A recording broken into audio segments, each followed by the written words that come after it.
ሰላም ጤና ይስጥልን በመላው ዓለም የምትገኙ የተወደዳችሁ የሮሃ ቲቪ ተከታታዮች የመጋቢት 19 2017 ዓ.ም የረፋድ ዜናዎችን ይዘንላችሁ ቀርበናል። ዘመቻ አንድነት የሚጠናቀቀው አንድ ወጥ ድርጅት በመመስረት መሆኑን ፋኖ አሳውቋል። ውጊያው አሁንም ተጠናክሮ ቀጥሏል። ዝርዝር የግንባር መረጃዎችን ይዘናል። እዩ ጩፋ አገልጋይ በወታደር መታጀብ የለበትም በሚል ለተወሰነ ውሳኔ የሰጠው ምላሽ ያነጋገረ ነው። አብይንና እኔን የሚጥለን የለም ብሏል። ተሰሙታላችሁ። 23 ኢትዮጵያውያንን በህገወጥ መንገድ ለማስተላለፍ ሞክረዋል ባሉ የዚምባብዌ አየር መንገድ ሰራተኞች ታስረዋል። የአልቡርሃን ጉዞ የሱዳን ወታደራዊ መሪ ጀነራል አልቡርሃን በቱርክ ጉብኝት ሊያደርጉ መሆኑ ተነግሯል። አድማጭ ተመልካቾቻችን አብራችሁ ልትቆዩ ከፈቀዳችሁ እነዚህ መረጃዎች በዝርዝር የምናሰማችሁ ይሆናል። የሮሃ ቲቪ ወቅታዊና ሐቀኛ መረጃዎች እንዲደርሷችሁ ቻናሉን ሰብስክራይብ፣ ላይክ እና ሼር በማድረግ አሁኑኑ ቤተሰብ ይሁኑ።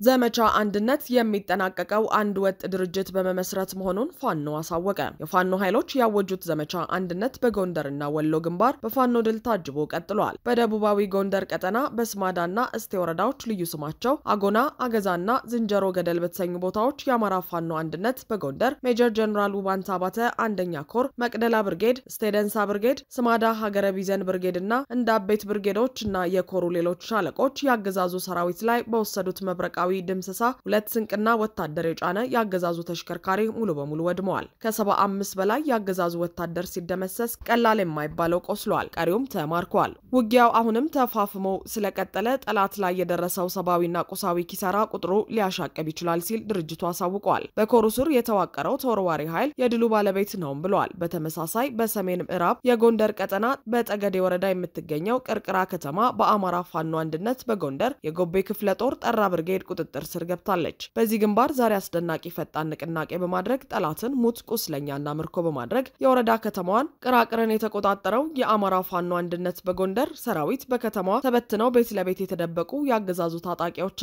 የፖለቲካ መሪዎች በአሰሳ እየተለቀሙ መሆኑን ጠቅሷል። በዚህ ግንባር አመርቂ ድል የተመዘገበና አሰሳው የቀጠለ ስለመሆኑም ተገልጿል። በሌላ በኩል ተጠናክሮ በቀጠለውና 9ኛ ቀኑን በያዘው ዘመቻ አንድነት የአማራ ፋኖ በወሎ ቤተ አማራ ምዕራብ ወሎ ኮር አማራ ሳይንት መቅደላ ክፍለ ጦር ታቦር ተራራ ብርጌድ የሁለተኛ ቀን ተጋድሎውን እንደቀጠለ ነው። ትናንት በተድባባ ማርያም ግንባር ታላቅ የሞት ሽረት ትንቅንቅ ተደርጓል። በዚህም ያገዛዙ ጦር ከፍተኛ ኪሳራ ያስተናገደ ሲሆን በንጹሃን ላይም ጭፍጨፋ ፈጽመዋል። ይህ በእንዲህ እንዳለ የአማራ ፋኖ በሸዋ ቃል አቀባይ ፋኖ አብደላ እንድሪስ የፋኖ መሪዎቹ እነምሬ ዘመነ ሀብቴና ደሳለኝ አንድ ለመሆን ተሰብስበው አንድነት ማምጣት ሳይችሉ ቀርተው ተበተኑ በሚል ሐሰተኛ ወሬ እየተናፈሰ ነው ብለዋል። የአማራ ትግል ባለቤት መስለው የሚንቀሳቀሱ አካላት ናቸው ይህን የበሬ ወለደ ወሬ የሚያሰራጩት ያለው ቃል አቀባዩ በየቀኑ ይነጋገራሉ፣ ነገር ግን የስልጣን ሽኩቻ ላይ ግን አልነበሩም ሲል ገልጸዋል። መሪዎቻችን ዘመቻ አንድነትን በንግግርና በትጋት እየመሩ ነው ያለው ቃል አቀባዩ እኛም ሆነን ህዝባችን መሪዎቻችንን እንጠብቃለን ብለዋል። የመጨረሻውን ውሳኔና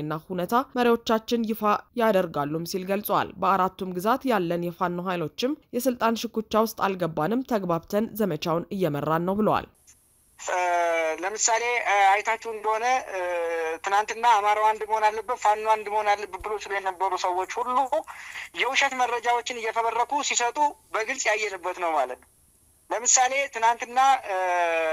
በትናንትና ሲራገብ የዋለው ዘመቻ አንድነትን ለመቀልበስ ሲባል መሪዎቹ ለ7 ቀን ያህል ሲወያዩ ከረሙ ይልና ነገር ግን አንድ መሆን አቅቷቸው ተበተኑ በሚል ወገን መስለው ግን ደግሞ የጠላት መርዛማ ንግግራቸውን መርዛማ ሐሳባቸውን ሲረጩ ነው ያሉት። እውነት ለመናገር የኛ መሪዎች አለቆቻችን አላልኩም መሪዎቻችን በሳምንት 7 ቀን አይደለም ወደፊት 30 ቀን ይነጋገራሉ። እየተነጋገሩ ነው። መነጋገር ማለት ግን በስልጣን ሽኩቻ ጉዳይ የዶንን አንተውን በሚል ተራ የአማራን ህዝብ በማይመጥን የአማራን ክብር በሚያዋርድ መንገድ የወንበር ንጥቂያና የወንበር ፍልሚያ ላይ አልነበሩም።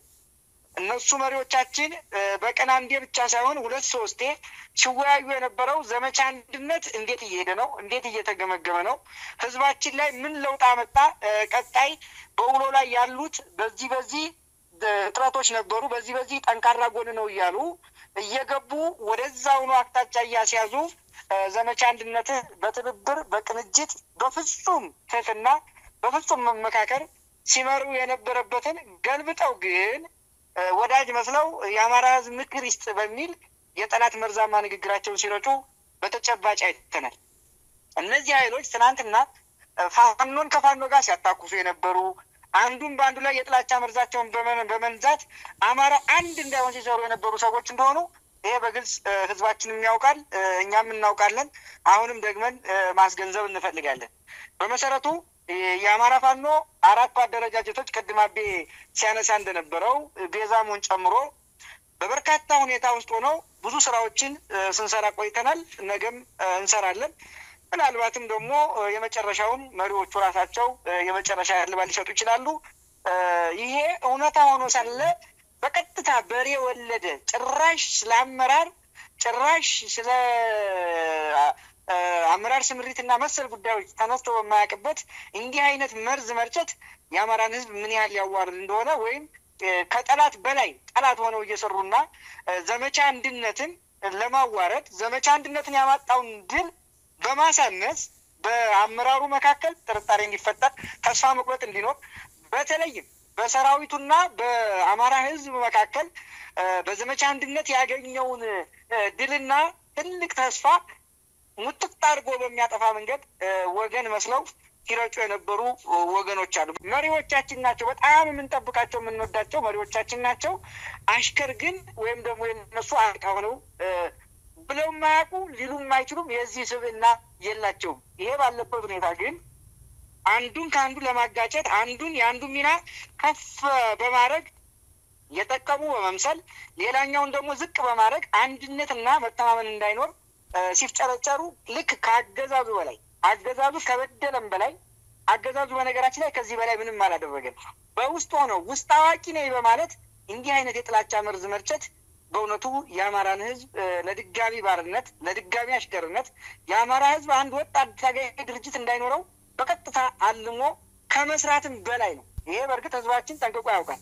ማንም ሰው መጥቶ ዛሬ እኛ በየሰዓቱ እየተወጣ በየሰዓቱ መሪዎቹ ቁጭ እያሉ ሀሳብ እየተነዘነዘረ በየአካባቢው ያለውን ተጋድሎ እያዩ የሰራዊቱን ገና ሳይዋጋ ያገዛዙ ሰራዊት ገና ሳይዋጋ በዘመቻ አንድነት ብቻ እየበረገገ ቦታውን እየለቀቀ እየተርበደበደ እየከዳ እየፈረሰ የአማራ ፋኖም መሪዎቹ በተለይ አራቱም አርበኛ ዘመነ ካሴም ይሁን አርበኛ ሀብቴ ወልዴ ኢንጂነር ደሳለኝም ይሁን አርበኛ ዋርካ ምሬ ወዳጆ በከፍተኛ ደረጃ ሌት ተቀን እየሰሩ እንደሚሰሩም እያወቀ የማህበረሰቡ የወጡ ልጆች እዛው ነው እየተገደሉና እውነታው እየታወቀ በዚህ ልክ አሲሮና በዚህ ልክ ተዘጋጅቶ የአማራን ህዝብ አንድነት እንዳይመጣ 24 ሰዓት መስራት እንግዲህ ምን ሊባል እንደሚችል አላውቅም። ይሄን የአማራ ህዝብ ይፈርዳል።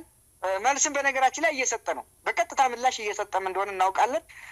ነገም ደግሞ አምርሮ መስጠት ብቻ ሳይሆን እነኝህን ሰዎች ለፍርድ እንደሚፈልጋቸው ጭምር በእርግጠኝነት መናገር ይቻላል። በቅርብ ቀን ራሱን ይፋ እንደሚያደርግ አልጠራጠርም። በእኛ በኩል ግን በእርግጠኝነት መናገር የሚቻለው በብዙ ሁኔታ ድሎች እየመጡ ነው። ድሎች ተመዝግበዋል። ድሎች ይቀጥላሉ። አገዛዙ የፈለገውን አጀንዳ ያምጣ ቢፈልግ ሌላ የሆነ አጀንዳ ያምጣ የፈለገው ነገር ሊያመጣ ይችላል። ዘመቻ አንድነት ግን በትልቁ እየሄደ ነው። የሚደመደመው ዘመቻ አንድነት የአማራን አንድ አታጋይ ድርጅት በመመስረትና ለህዝባችን ራሳቸው መሪዎቹ ይፋ በማድረግ ስለሚሆን ይህንን ደግሞ በቅርብ ጊዜ ተግባራዊ እንደሚሆን አልጠራጠርም። እየተሰሩ ያሉ ስራዎችን ወደዛ የሚወስዱ ስለሆነ ይሄን ነው ማለት የምችለው። አመሰግናለሁ። እዩ ጩፋ አገልጋይ በወታደር መታጀብ የለበትም በሚል ለተወሰነ ውሳኔ የሰጠው ምላሽ ያነጋገረ ነው። የኢትዮጵያ ወንጌል አማኞች ቤተክርስቲያን ካውንስል ፖሊስ አገልጋዮችን ከማጀብ እንዲታቀብ ሲል ከሰሞኑ ጥያቄ አቅርበዋል። ኮንፈረንሱን አስመልክቶ በጦር መሳሪያ አንድን አገልጋይ ማጀብ እንደ ወንጌል አማኝ በፍጹም ተቀባይነት የሌለውና ካስተምሮት ውጪ መሆኑን የኢትዮጵያ ወንጌል አማኞች ቤተክርስቲያን ካውንስል እወቁልኝ ብለዋል። የካውንስሉ ጽህፈት ቤት ኃላፊ የሆኑት ፓስተር ጌትነት ለማ በሰጡት መግለጫ የመንግስት አካላት ለአንድ አገልጋይ ፖሊስ አሰልፈው መሳሪያ አስታጥቀው አጀብ ፈጥረው ግርግር በማድረግ የሆነ አካል ወደ ከተማው የገባ የሚያስመስሉት ነገር ተገቢ እንዳልሆነ ተናግሯል። አጀባው ትርጉም አልባ ነው፣ ከመጽሐፍ ቅዱስ ውጪ ነው። በጦር መሳሪያ መታጀብ ትርጉሙ ሌላ ነው። ፍርሃት ሲኖር ነው መታጀቡ የሚመጣው። አገልጋዩ ከህዝብ የተበደረው ገንዘብ ሲኖር ችግር የሚፈጥርብኝ ህዝብ ይኖራል ብሎ ሲፈራ ነው በፖሊስ የሚታጀበው እንጂ ወንጌል ለመስበክ ከሆነ አጀባ አያስፈልገውም ብለዋል። በተደጋጋሚ እንደዚህ በሚያደርጉ አገልጋዮች በጽሁፍ በአካል ማስጠንቀቂያ ሰጥተናል። በቅርቡ እርምጃ ወስደን መግለጫ እንሰጣለን ብለዋል። መጋቢት 11 ቀን ነብይ እዩ ጩፋ ወደ ሐዋሳ ሲመጣ የመንግስት ፖሊስና ሙሉ ማርሽ ባንዱ አቀባበል ማድረጉ መንግስትና ሃይማኖት የተለያዩ ናቸው የሚለውን የህገ መንግስት ድንጋጌ ጥሷል በሚል አነጋጋሪ እንደነበር ይታወሳል። ታዲያ ይህን አስመልክቶ ምላሽ የሰጠው ነብይ እዩ ጩፋ የበሻሻው አብይና የሾላው ነብይ በተራ ጫጫታ አይጠፉም የሚል ሌላ አነጋጋሪ ምላሽ ሰጥቷል። አክሎም ነብይ በፓትሮል መታጀቡ አይግረማችሁ፣ መታጀብ ከፈለጋችሁ ስራ ስሩ፣ የክርስቶስ አገልጋይ መጣ ሲባል ማርሽ ባንድ ብቻ ሳይሆን ካላንደር ሁሉ ሊዘጋ ይችላል ሲል ገልጿል። ብታምኑም ባታምኑም በኢትዮጵያ ምድር በገዛ ራሳቸው ጀት እየተንቀሳቀሱ የሚያገለግሉ አደገኛ ሰዎች ይነሳሉ። ከዚህ በኋላ የሚኖሩ ፕሮግራሞች ከዚህ የበለጠ ይሆናሉ ብሏል። በመጨረሻም የበሻሻው አብይና የሾላው ነብይ በተራ ጫጫታ አይጠፉም ሲል ሃይማኖታዊ ገለልተኝነት የራቀውን ፖለቲካዊ ምላሽ ሰጥቷል። 23 ኢትዮጵያውያንን በህገወጥ መንገድ ለማስተላለፍ ሞክረዋል የተባሉ የዚምባብዌ አየር መንገድ ሰራተኞች ታሰሩ። 23 ኢትዮጵያውያንን በህገወጥ መንገድ ለማሳለፍ የሞከሩ 8 የሐራሬ አየር መንገድ ሰራተኞች በቁጥጥር ስር ውለዋል። እነዚህ ኢትዮጵያውያን ወደዚያው የተጓዙ በተለያየ ቀን እንደነበር የቀረበባቸው ክስ ያስረዳል። በመጀመሪያ 5 ኢትዮጵያውያን በኢትዮጵያ አየር መንገድ በረራ ቁጥር ኢቲ 873 ተሳፍረው ሮበርት ገብርኤል ሙጋቤ ዓለም አቀፍ አየር መንገድ የደረሱት ማርች 15 ቀን ነበር። እዚያ የገቡትም በቀጣይነት ወደ ስዋትኒ ለመጓዝ በማቀድ እንደነበር ተገልጿል። ይሁንና በሐራሬ የሚገኘው አየር ማረፊያው ሰራተኞች እነዚህን ኢትዮጵያውያን በቪአይፒ ክፍል ውስጥ እንዲቀመጡ ወይንም እንዲደበቁ ማድረጋቸውን የጠቀሰው ክሱ በነጋታው 19 ተጨማሪ ኢትዮጵያውያን ደርሰው መቀላቀላቸውን አስረድቷል። ሁሉም ወደ ስዋትኒ ቀጣይ ጉዞ ለማድረግ የሚያስችል ቪዛ የሌላቸው በመሆኑ በተደረገው ፍተሻ መረጋገጡን የጠቀሰው ክሱ ኢትዮጵያውያኑ ወደ እስር ቤት እንዲገቡ መደረጋቸውን ጠቅሷል። ከዚህ ጋር በተያያዘ በዚህ ድርጊት ተሳትፎ ያደረጉት 8 የአየር መንገዱ ሰራተኞች ቁጥጥር ስር ውለው ትናንት ፍርድ ቤት መቅረባቸውን ኒው ዚምባብዌ ጋዜጣ ዘግቧል። ይህ በእንዲህ እንዳለ የታሰሩት 23 ኢትዮጵያውያን ደግሞ ፍርድ ቤት ቀርበው የ3 ወር እስራትና $100 ቅጣት እንደተጣለባቸው ዘገባው አስረድቷል። የአልቡርሃን ጉዞ የሱዳኑ ወታደራዊ መሪ ጀነራል አልቡርሃን በቱርክ ጉብኝት ሊያደርጉ ነው። በሱዳን እየተካሄደ ባለው ጦርነት ሰሞኑን ድል የቀናቸው አልቡርሃን ዋና ከተማቸው ካርቱምን ሙሉ በሙሉ የተቆጣጠሩ ሲሆን ትናንት ምሽት ወደ ካርቱም በማቅናት ቤተመንግስታቸውን ተመልክተዋል። ጦርነቱ የተጀመረ ሰሞን ፈጥኖ ደራሽ ኃይሉ ቤተመንግስቱን ተቆጣጥሮት መቆየቱ የሚታወስ ነው። በዚህ ሳምንት ይህንን ቤተመንግስት ታጣቂዎቻቸው ማስለቀቃቸውን ተከትሎ ጀነራል አልቡርሃን ወደ ቤተመንግስቱ ሄደው ጉብኝት አድርገዋል። ቤተመንግስቱ ከፍተኛ ጦርነት የተካሄደበት በመሆኑ ከፍተኛ ጉዳት የደረሰበት ሲሆን መጠነ ሰፊ እድሳት እንደሚያስፈልገው ከስፍራው የተሰራጩ መረጃዎች ገልጸዋል። በሌላ በኩል የአልቡርሃን ጦር ኃይል የካርቱም አየር ማረፊያን መቆጣጠር ቢችልም አየር ማረፊያው ከፍተኛ ውድመት እንደደረሰበት ዘገባዎቹ አስረድተዋል። ይህ በእንዲህ እንዳለ አልቡርሃን ከነዚህ ድሎች በኋላ የመጀመሪያ ዓለም አቀፍ ጉብኝታቸውን በቱርክ ለመጀመር ማቀዳቸው ተገልጿል። የፊታችን ኤፕሪል 11 ቀን ወደ ቱርክ ለመጓዝ ፕሮግራም የተያዘላቸው መሆኑን ዎል ስትሪት ቱርክ ዘግበዋል። እንደ ዘገባው በዚህ ጦርነት የአልቡርሃን ጦር ድል እንዲያገኙ ቱርክ ከፍተኛው ሚና ተጫውታለች። በጦርነቱ ላይ ባይራክተር የተባሉትን ድሮኖችን ጨምሮ የተለያዩ ዘመናዊ የጦር መሳሪያዎችን ለመንግስት ኃይል ማቅረቧን ዘገባው አውስቷል። በሌላ በኩል ለተቀናቃኙ ፈጥኖ ደራሽ ኃይል ዩናይትድ አረብ ኤምሬትስ ከፍተኛ ወታደራዊ ድጋፍ ስትሰጥ መቆየቷ በስፋት መገለጹ ይታወሳል። አድማጭ ተመልካቾቻችን የሰዓቱ የሮሃ ቲቪ ዜናዎች የተከታተላችኋቸውን ይመስሉ ነበር። አብራችሁን ስለነበራችሁ ከልብ እናመሰግናለን። ሰላም።